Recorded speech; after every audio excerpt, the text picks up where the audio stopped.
Good evening, ladies and gentlemen. I'd like to take a few minutes to explain to people, to tell you about someone to me that's very important, someone that is a leader, someone that has achieved many great things in his life, in his lifetime. And that person would be Juan Ponce de Leon, the founder of St. Augustine and the founder of the Fountain Youth. Not only is St. Augustine and the Fountain Youth very big achievements, but he's also has some more interesting facts that you or many others may not know about, unless you dig real deep and want to learn about them.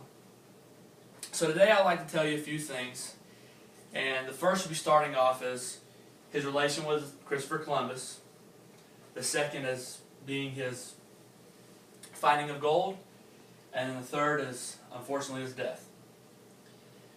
So, to the first interesting fact of his relation with Christopher Columbus is, not many would know, and I definitely had no clue about, was that he is actually cousins and is related to Christopher Columbus. And that is what started Ponce's idea of exploring, as seeing Christopher Columbus going out, finding new land, finding the Americas. Well, this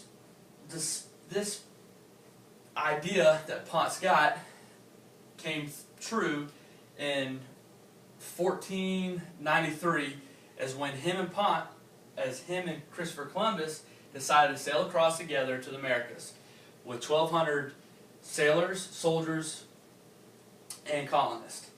Now, just as any family, cousins, that may, kind of get irritated with each other, well, they had a little argument. And whether if it was one wanted to go more further south, one maybe wanted to go further north, not sure as what it was behind to it.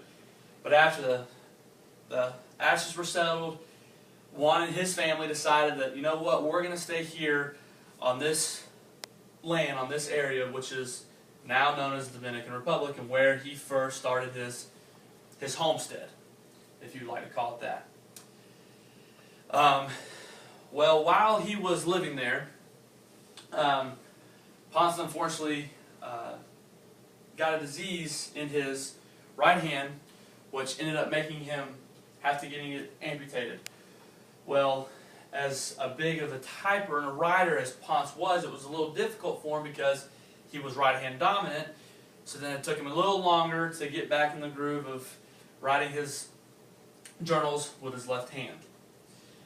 Well, let's fast forward a few years in advance, and this was in 1502 when apparently there was this huge rush of people flocking to this island of gold. Well, just as all explorers wanted to, they wanted to explore, find new land, find riches and treasures, and the whole kit and caboodles, the whole 9 yards. That's what they wanted to do. Well, Ponce heard about this, and he decided, well, you know what? I want to go and explore, and let's see if we can find anything. Well, when Ponce arrived to the island of Borgones, he found large quantities of gold. Well, this intrigued him so much to where he actually decided that he was going to fight for this island, and he wanted it for Spain. Well, this island is now known as Puerto Rico.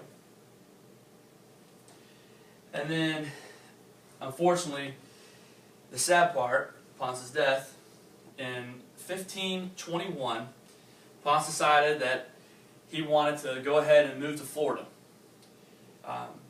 His place, his home that he founded.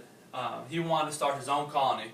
Well, unfortunately, once him and his army arrived to Florida, they were unfortunately ambushed by the Colossus Indians. Well, during this ambush, he was unfortunately struck in the leg by an arrow, which later caused him to pass away. After his death, he was laid to rest in Havana, Cuba. So that being said, I hope all these facts that I've given you today were interesting for the most part, and kind of shows you a little bit why maybe he is my hero and why I want to be as big of a leader and accomplish just as many great things as what Ponce once did. Thank you for your time.